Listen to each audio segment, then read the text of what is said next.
Good evening, all of you.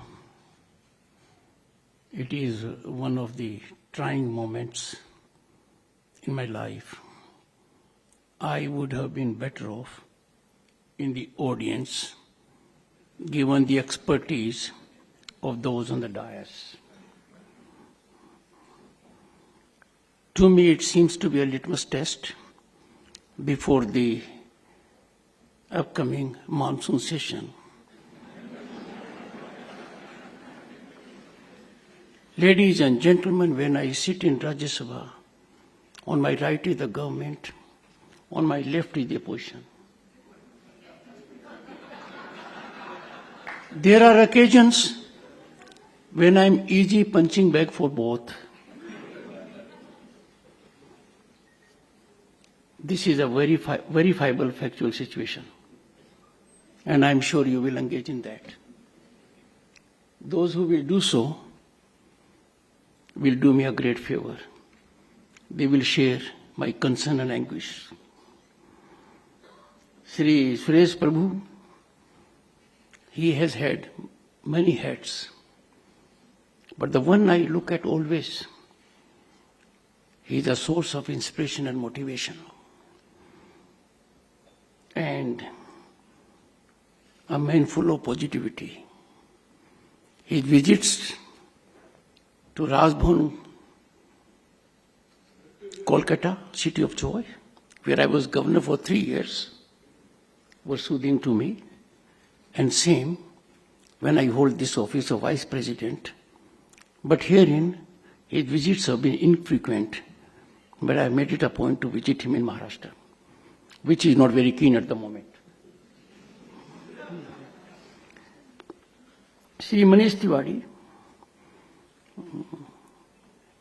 a very distinguished member of parliament, a former union minister, and I'm always, even if I disagree with him, that is more often than not, I admire him for his sharp intellect, timely intervention, and he is always at his best, never trips. He demonstrated this for the benefit of the entire nation while he was abroad recently.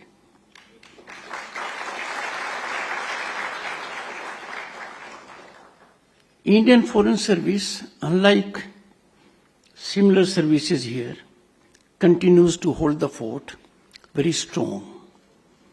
But one thing is there about this service, the division in the service, particularly retired, could not be more acute. Ma'am, I'm addressing you from a distance with full sense of objectivity. I hardly miss any of your programs. Shri Ram Madhav Ji, former Foreign Secretary. With respect to Shri Manish Tiwari and Shri Ram Madhav Ji, you had feast of their intellect at my expense. They set very high benchmark. I'm used to that, but only in legal field. Both of them have taken me to a difficult terrain where headwinds, air pockets, and challenging terrain all have converged to make my life more uneasy than in the chair in Rajya Sabha. Coming to Dr. Ram Madhav, he reminds me always, and whenever I look at him and meet him, I say the same thing. So it is not for the first time. Two epics, Ramayana and Mahabharata. The central characters, Ram and Madhav.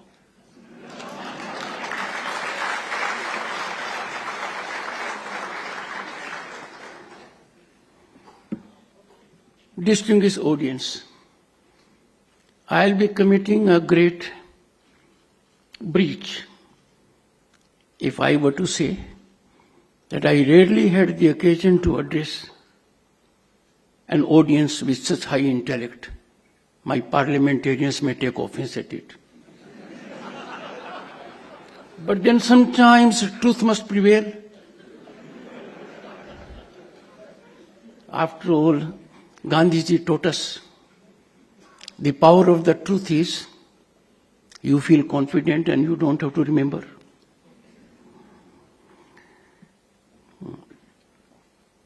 Excellencies, distinguished audience, I am tempted to name some, but that will be making a mistake because I know most of you.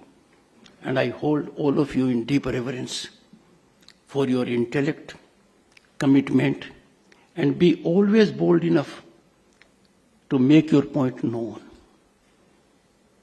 I firmly believe that democracy is primarily defined by expression and dialogue. Both are complementary. This, in our Vedic philosophy, is Anantavad. One of the fundamentals is, and that is inalienable facet, non-negotiable, respect the other point of view. My own experience shows, more often than not, the other point of view is the correct point of view, but I am saying it only for myself, not for Manish Tiwari and Shyam Saranji, for me. Friends, it is an absolute honor and privilege to share my thoughts with such a distinguished audience in Bharat, home to 1/6 of humanity, the most vibrant, oldest, largest democracy on the planet, with civilizational ethos of 5,000 years. I am really humbled.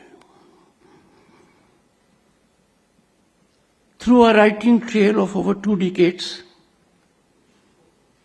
Dr. Ram Madhav has got in the groove of being a philosopher and a thinker.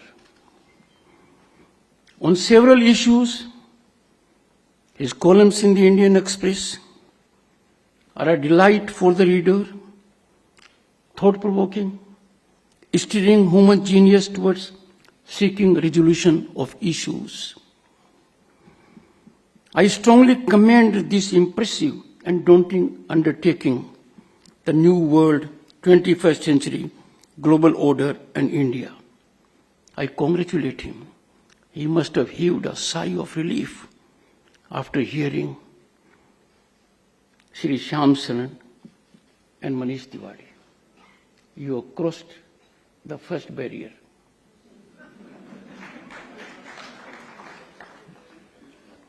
This barrier, on more occasions, is impregnable, and that is their forte. The book ruminates upon the current and cratering liberal order and reflects upon the potential new order. Manish Tiwari reflected at length on these as well. So did Shyam Saranji. Friends, at first glance, it reminds me of Paul Kennedy's, I quote, "The rise and fall of great powers," unquote. George Dunham, an American thinker, 3 decades ago, in a treatise effectively suggested that there is absence of strategic thinking in India on account of its Hindu philosophical roots. And there were takers of it. But with Shri Ram Madhav's volume, George Dunham stands corrected. He couldn't be more wrong. His analysis is far distanced from the ground reality over the centuries in this country. The work is an accretion to a vast and perennial body of work revealing convergence of Indian thinkers over world orders and India's place in it. A cosmic order and the place of Bharat and Bharat Khand. It has been evidenced in Vedic scriptures, our knowledge treasure. The ideals of Maha-Upanishad states, Ayam nijahe paro veti, ganana laghu chetsam, udar charita nam tu vasudev kutamkam. This encapsulates our philosophy, our outlook to the world, which has been demonstrated on multiple occasions and can be easily evidenced by recent developments. Friends, this means, this is mine, that is his, say the small-minded. For the magnanimous, the entire world is one family. We belong to the latter part. That is the message of Bharat to the entire world. It has been consistent message, a message from which this land will never deviate. And it envisages a flat and communitarian world order, an order that augurs well for one and all. The principal Rajdharma, or ethical statecraft, and Dharma Yudh, just war, in Mahabharata, Dham diplomacy in Ashokan edicts, and Mandal theory of Kotale, all are examples of theorizing strategic environments, all feast to intellect. These philosophies have ever been relevant. But in our contemporaneous challenged times, these are need of the global order. Friends, there remained a historical continuity in Indian thought process. During the Second World War, thinkers in Bharat applied themselves to a post-war order, K.M. Panikkar being amongst many undertaking this onerous challenge. K.M. Panikkar observed that the post-war order will have a much larger space for Asian nations, as the colonial powers had curtailed any role for their colonies in the extant order. This is being realized increasingly. Very prophetic analysis. Colonization and repressive colonial powers ruthlessly engaged in human and otherwise resource exploitation only to their benefit and to our absolute detriment. In Asia and Western dominance, Panikkar laid out a vision of post-war order where Asia and the West will be equals. Panikkar also managed to reflect by imagining India as a maritime as well as continental actor that would have a substantial role to play in the global maritime order. Wherever he may be, his soul will be very soothing to know what is happening in the world at the moment with respect to what he thought about. His thought underscored Bharat's principal stance to secure equitable order, global peace and harmony. Friends, this country has always stood for global peace and harmony, never having engaged at any time in its history on expansionism. The contemporaneous global scenario today is alarmingly concerning and also equally worrisome, particularly for peace-loving nations like Bharat. Today, as we stand at a critical juncture of history, Ram Madhav stands in that illustrious lineage of India thinkers who assiduously and vigorously embraced the intellectual challenge of thinking about the past, the present, and the future.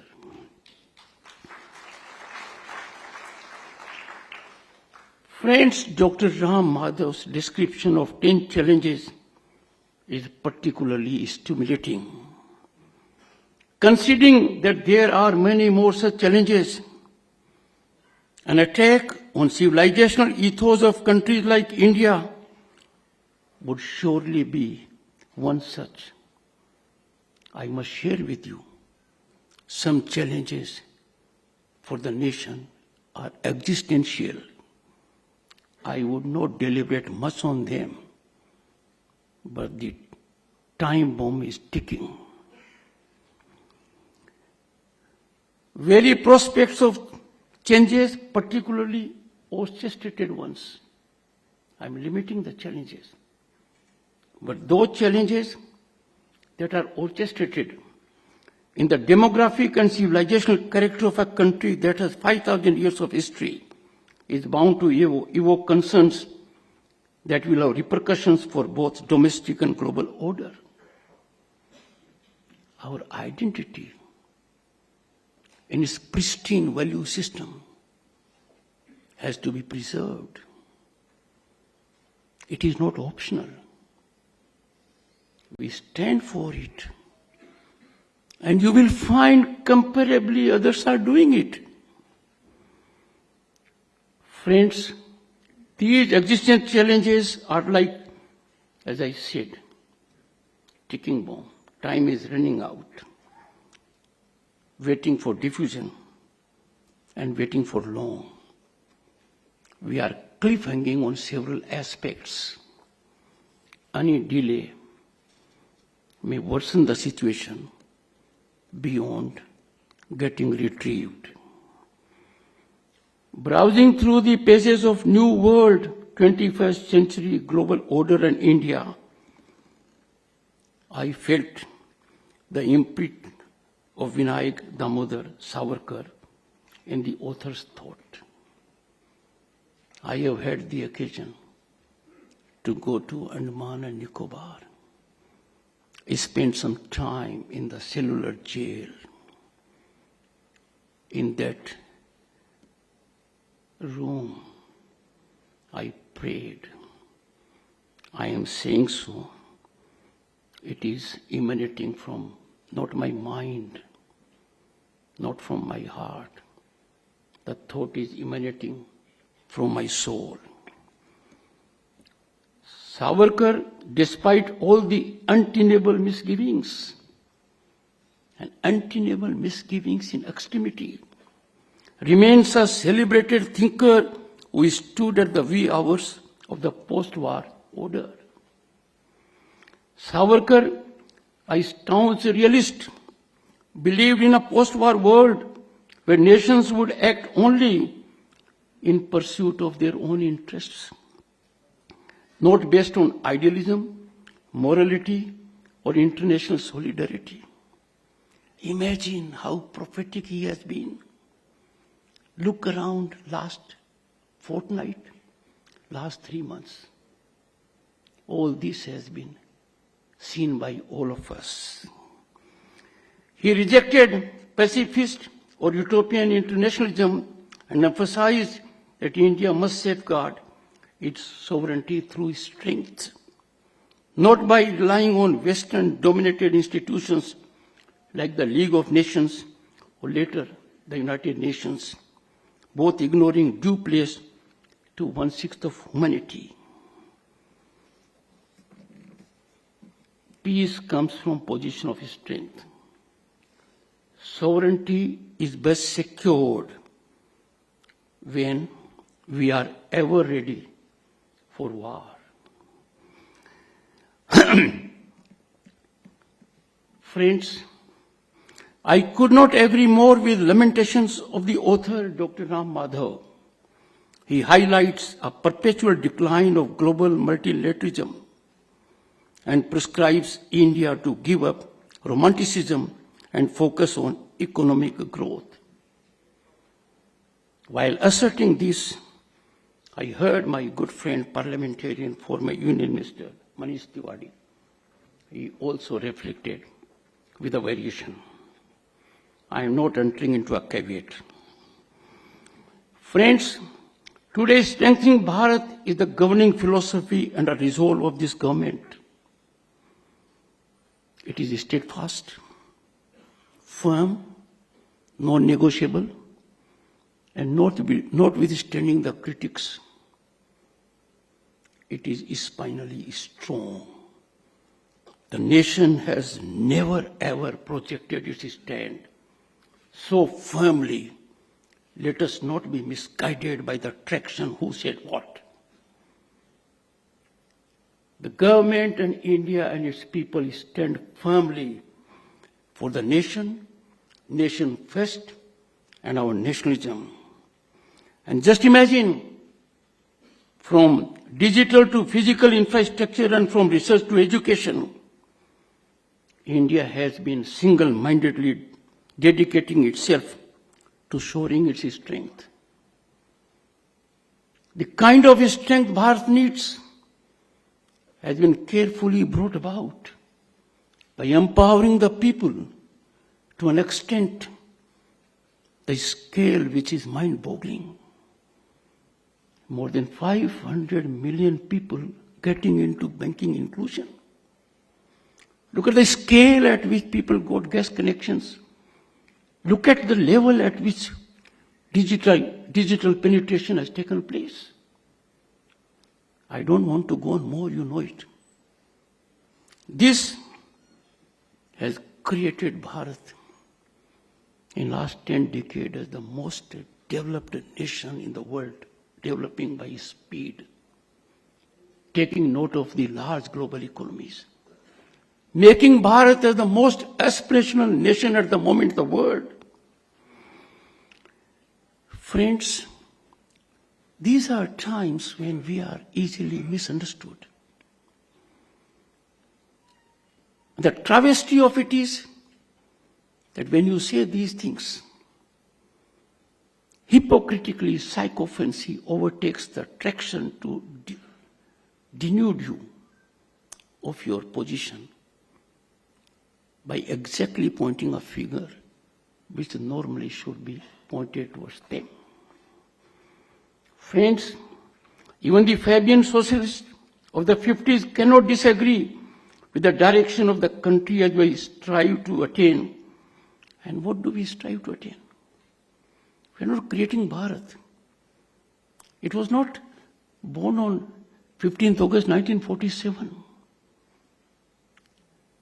We only got rid of colonial power.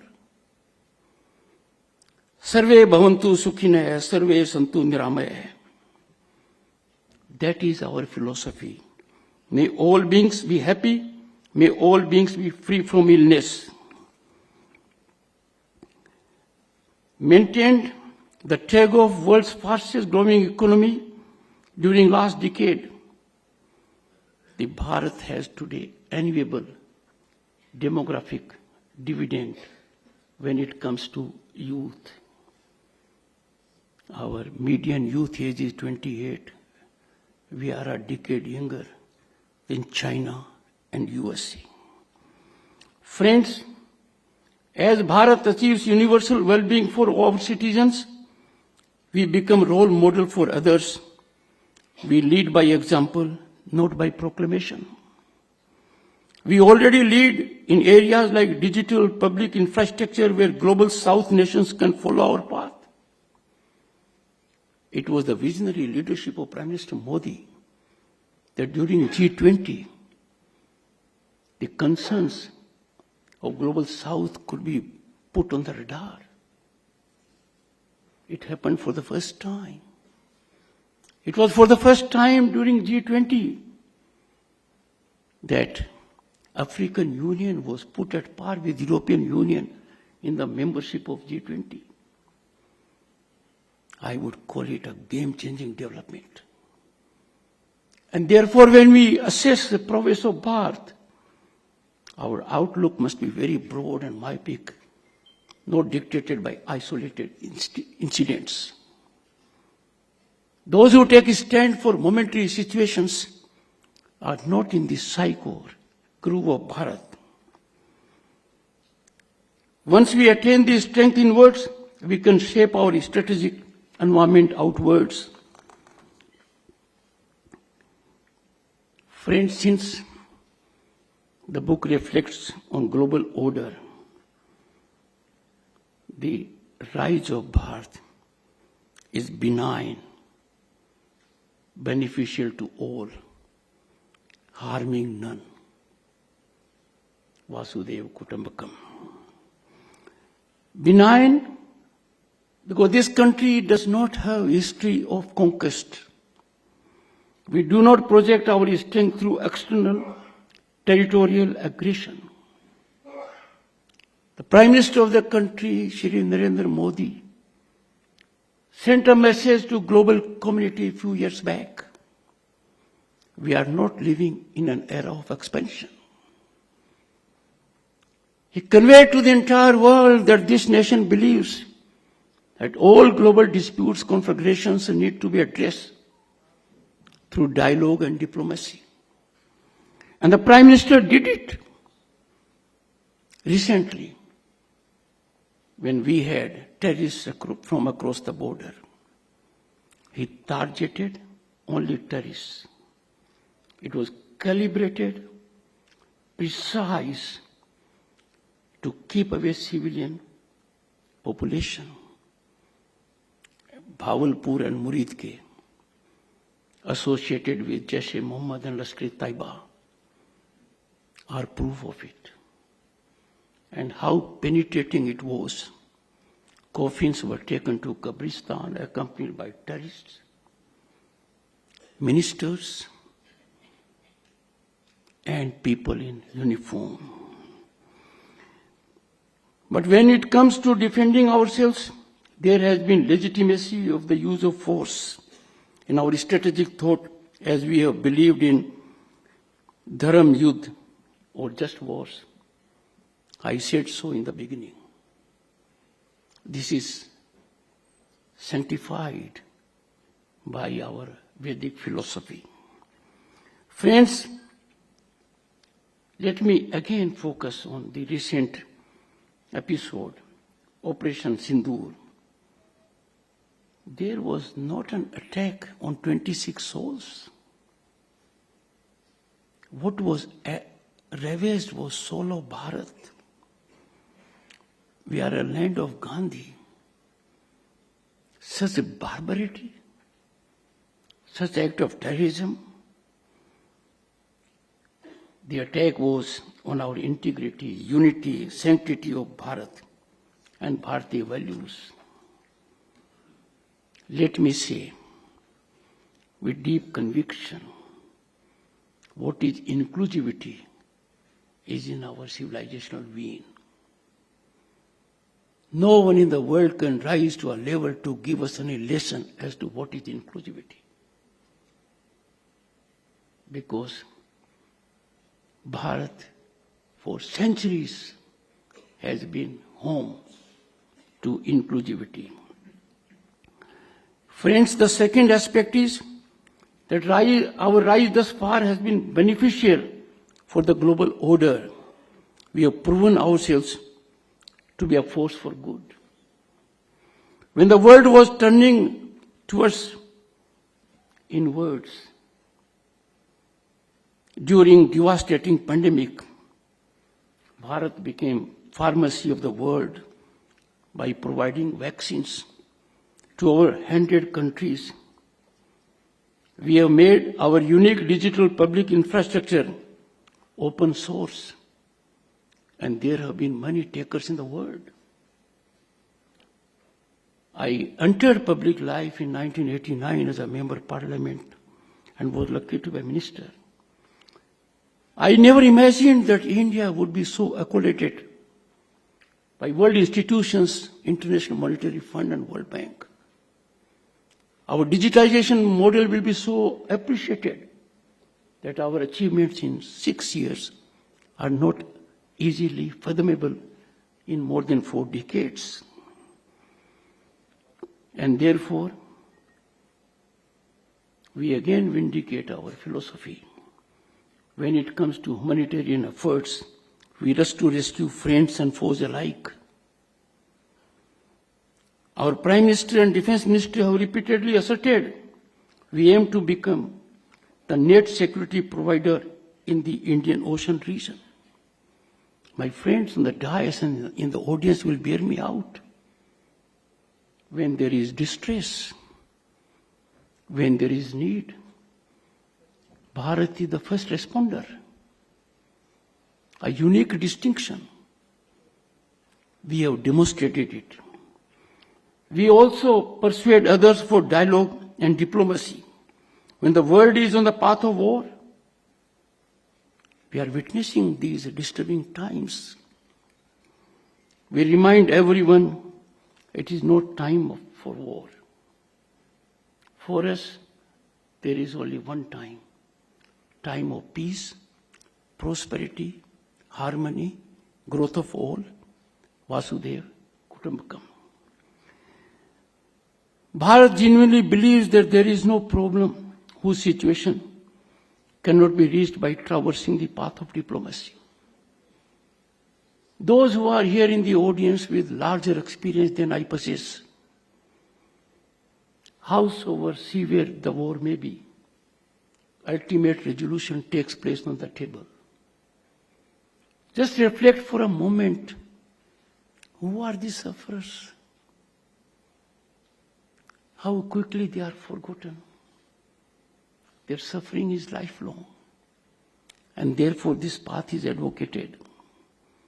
And that is why during G20, Bharat gave to the entire world this message by having motto, one earth, one family, one future.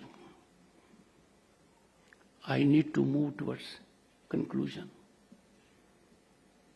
because that is what I do in Rajya Sabha on occasions. Manish ji,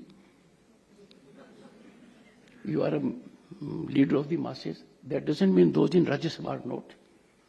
But sometimes we say, please conclude. I say to myself,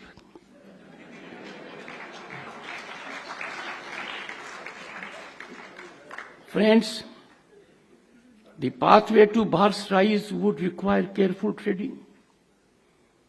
Because there are forces that are determined to make our life difficult. There are forces within the country and outside. These sinister forces, pernicious to our interests, want to strike by dividing us on issues even like language.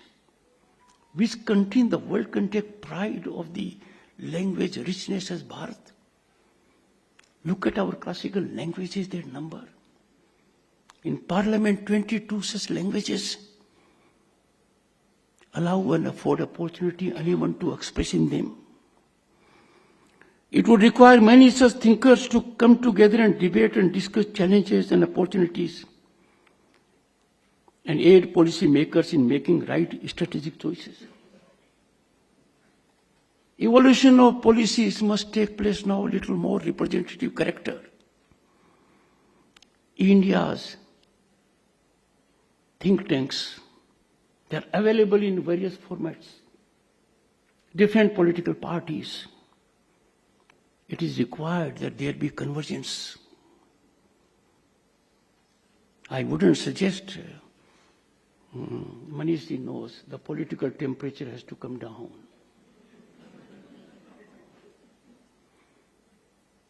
There has to be greater dialogue amongst political parties.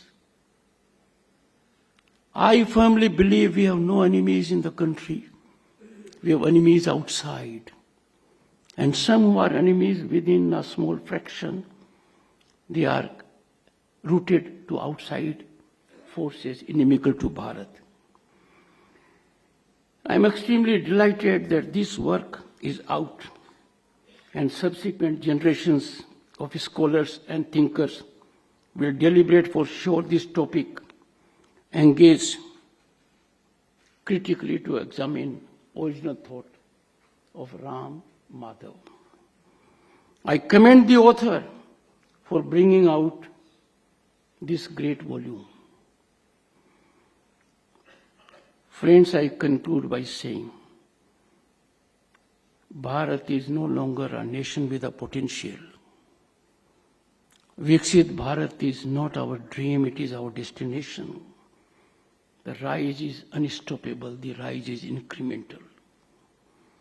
And we will witness the most peaceful resurgence of Bharat. That will be historical. And everyone in the country, every single soul in Bharat is committed to this, because nation first is not optional. हम भारतीय हैं, भारतीयता हमारी पहचान है, राष्ट्रीयता हमारा धर्म है. Thank you.